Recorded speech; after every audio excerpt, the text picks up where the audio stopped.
My wife told a $40 million investor in front of everyone in his professional circle that she would choose a man who would sit with her on the cold kitchen floor at 2 in the morning over everything he had to offer. He never saw it coming. Neither did I. I almost didn't marry her. Not because I didn't love her. I loved Dana from the third conversation we ever had. The one where she passionately argued for 40 minutes about whether people are inherently good, then burst into tears 30 seconds later while watching a video of a dog being reunited with its owner. I loved her before I even had words for it. And I almost didn't marry her because I was afraid. She was brilliant, magnetic, the kind of woman who could make an entire room come alive simply by walking into it. And I was a high school history teacher who drove a 7-year-old Honda and still called his mother every Sunday. The night I planned to propose, I sat in my car outside the restaurant. For 11 minutes, the ring in my pocket and my heart in my throat. My best friend had called me that afternoon. "She's going to say yes, idiot. She looks at you like you hung every star in the sky." He was right. Dana said yes before I had even finished the sentence. She actually pulled me up from the restaurant floor by my lapels, held my face between her hands, and said, "I've been waiting 4 months for you to do this. What took you so long?" 4 years later, I was still asking myself the same question. She was beautiful in a way that was neither flashy nor forced. Dark eyes that noticed everything. A laugh she saved for moments that truly deserved it. She carried herself with a quiet confidence that certain men always mistook for an invitation. And on the night of her company's annual charity gala, a very powerful and very arrogant man made exactly that mistake, right in front of me and right in front of everyone. She had been nervous about the event all week. Her company was one of the main sponsors. The entire senior leadership team would be there, and an important potential investor was flying in. $40 million were on the line. His name was Gerald Whitmore, a board member who had made his own fortune and was famous for being nearly impossible to impress. The night before the gala, Dana couldn't sleep. At 2 in the morning, I found her sitting on the kitchen floor, her back against the cabinet, a cup of tea growing cold beside her. She was staring at nothing. I didn't say anything clever. I didn't offer comfort or advice. I simply walked over and sat down beside her on that cold tile floor, shoulder to shoulder in the darkness. We stayed, like that until almost 3 in the morning. "I just don't want to ruin it," she finally said.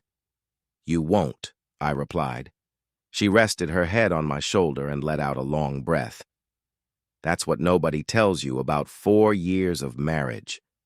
Sometimes love isn't grand gestures or candlelit dinners. Sometimes it's sitting on the cold kitchen floor at 2 in the morning, so the person you love doesn't have to feel alone inside her fear. Sometimes that's everything. The night of the gala, Dana walked out of the bedroom wearing a simple, elegant navy blue dress, and she looked absolutely perfect. I completely forgot how sentences were formed. She caught me staring and let out a soft laugh. "Don't look at me like that. I'm going to cry and ruin my makeup." "You look—" I started. "I know," she said softly. But her eyes told me she needed to hear it anyway. The venue was a historic warehouse that had been converted into an event space with exposed brick, Edison bulbs, and 300 people, buzzing with the kind of energy that happens when power, ambition, and money are concentrated in one room. I did what I always did at these events. I stayed in Dana's orbit, just slightly to the side, watching her work.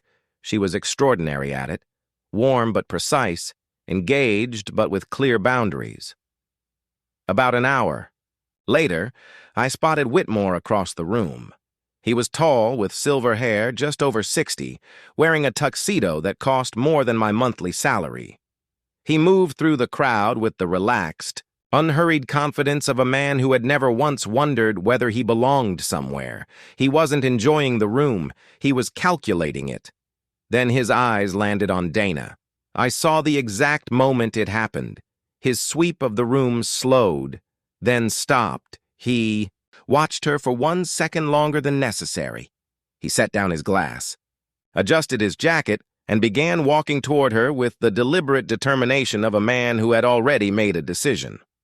I set down my drink too and started moving. By the time I was close enough to hear, Dana's financial director had already stepped away. Only her colleague, Priya, was standing with her and Whitmore. He was leaning slightly closer than necessary, his voice low, as though he were sharing something exclusive. Dana's posture had become rigid in that particular way it did when she was dealing with someone she didn't trust, but had decided to remain professional with. He was telling her that her reputation preceded her, that a mind like hers was truly rare, that he had specifically been looking forward to meeting her. Dana thanked him politely. "Thank you." Then he smiled. The way powerful men smile when they believe their smile itself is a gift. "I have to ask," he said. "A woman at your level clearly has plenty of options in every area of life." He tilted his head slightly. "Is there someone special in your life, or did you come alone tonight?" Priya tensed beside her. "I'm here with my husband," Dana answered clearly. "He's nearby."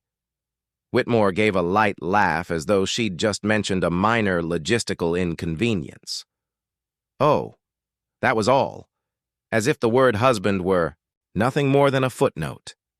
That was when I stepped beside her. "Hi," I said, placing my hand on the small of her back. Dana turned toward me, and her entire expression changed. That professional, controlled stillness disappeared instantly, replaced by something warm, genuine, and completely mine. She leaned slightly toward me. "There you are," she said softly. "Just for me?" Then she turned toward Whitmore. "Gerald, this is my husband, Caleb." He shook my hand with a firm, practiced grip and gave me a quick once-over, taking inventory and drawing conclusions. "What do you do, Caleb?" "I'm a high school history teacher," I answered. Something changed behind his eyes. Not exactly. Cruelty. More like he had filed me away in a less important folder. Almost immediately, his attention returned to Dana. What happened over the next few minutes was one of the most quietly infuriating experiences I've ever had as a husband. Standing beside Dana, Whitmore directed every question, every compliment, every carefully worded suggestion exclusively toward her. He praised her legal instincts. He said her mind was exactly what his circle needed. Slowly, almost imperceptibly, he kept turning his body until I was completely excluded from the conversation. It was subtle, practiced. He had done this before. Then he said it with the comfortable naturalness of a man who had never faced a consequence he hadn't chosen. He looked at Dana. "Next Friday, I'm hosting an intimate dinner. A small, select group, no more than 15 people. I'd love for you to be there." He paused deliberately. "Just you. I think that would keep the energy right." Priya let out a small, involuntary sound. Several nearby conversations faded. The atmosphere became tense. I felt Dana's hand searching for mine at her side. Her fingers were trembling slightly. The same tremble I'd felt on our wedding day. The same.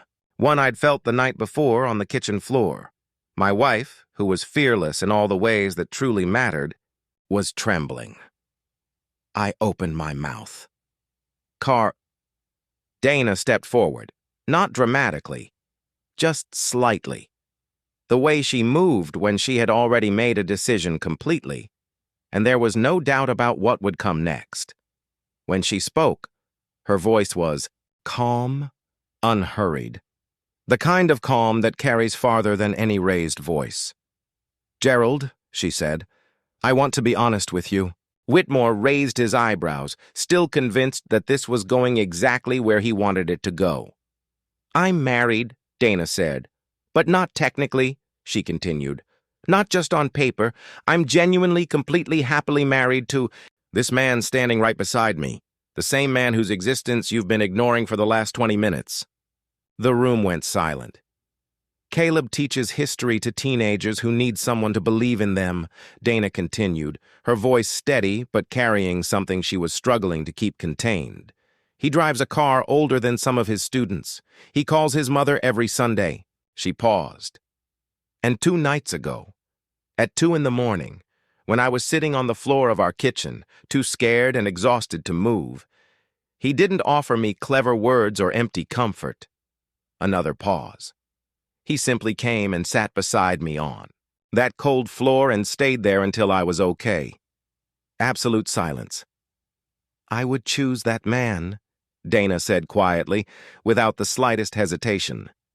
"Over everything you represent." She looked directly at Whitmore, without stopping for even a second to reconsider. "Not because I lack options, not because I don't know my worth, but because he is the best man I've ever known." Her fingers tightened around mine. "And I would choose him again, every single day." She looked straight into Whitmore's eyes. "So no, I won't be attending your dinner." Her voice remained calm. "I'm not available, and I'm not interested." Then her expression hardened slightly. "And the way you've behaved tonight, treating my husband as though he were invisible, treating our marriage like an inconvenience you needed to work around, treating me like something that could be acquired, instead of a person standing right in front of you, is far beneath someone of your supposed level." Her voice softened slightly. Somehow, that made her words even more powerful. "And I think, deep down, you already know that." The entire room remained completely silent. Whitmore looked like a man who had walked confidently through a doorway, only to discover there was no floor on the other side. His famous composure had completely disappeared. In its place was something I recognized after 20 years of teaching teenagers who had gone too far. The sudden, absolute realization that you had calculated everything wrong. Dana cut him off. "I know exactly what you were doing," she said quietly. "And everyone here does too." Then she turned toward me. The composure she'd maintained so perfectly simply dissolved. Softly. Completely, like something that had already served its purpose. What remained was entirely private. Entirely ours. She raised her hand and placed it against my face, exactly the way she had on the night I proposed. The night she said yes before I had even finished asking. "I'm sorry he made you feel invisible," she whispered. "To me, you've never been invisible. Not for a single day." Then she kissed me. Not for the room, not for effect, just for me, like everything real between us had always been. The room erupted in applause. Someone nearby shouted, "Yes!" And I could feel every letter of that word. Priya was applauding with her whole body, and across the room stood a man I didn't recognize, bringing his fingers to his mouth, his eyes wet with tears. Dana told me about him afterward. He had lost his wife 18 months earlier. He hadn't attended a single company event since. The following week, he sent Dana a message. He said that watching someone defend her love as though it were the most important thing in the room had made him feel something he hadn't felt in more than a year. As if maybe love was still worth believing in. Dana's CEO quietly but firmly asked Whitmore to leave. He left without much else to say. The promotion came 3 weeks later. The $40 million deal was permanently canceled. New conduct policies were implemented. But none of that is what I remember most. What I remember most is a Sunday morning a few weeks after that night. Dana was on the phone with my mother. Somehow it had become their weekly ritual. I was standing barefoot in the kitchen doorway, a cup of coffee in my hands, listening to Dana laugh at something my mother had said. On the same cold tile floor where we'd sat together at 2 in the morning, I stood there and thought, this is everything. Not the gala, not the applause, not the vindication. This. Her laughter. On a Sunday morning, the cold floor beneath my feet. The ordinary, irreplaceable life she had defended in front of everyone. She told a $40 million investor that she would rather have a man who sat with her on the cold kitchen floor at 2 in the morning. And she meant it. She meant it then. And she still means it now. And every day, I make sure I deserve it. If this story touched your heart, don't forget to like, share, and subscribe for more stories about love, respect, and what truly matters. And tell us in the comments, what would you have done? In that moment,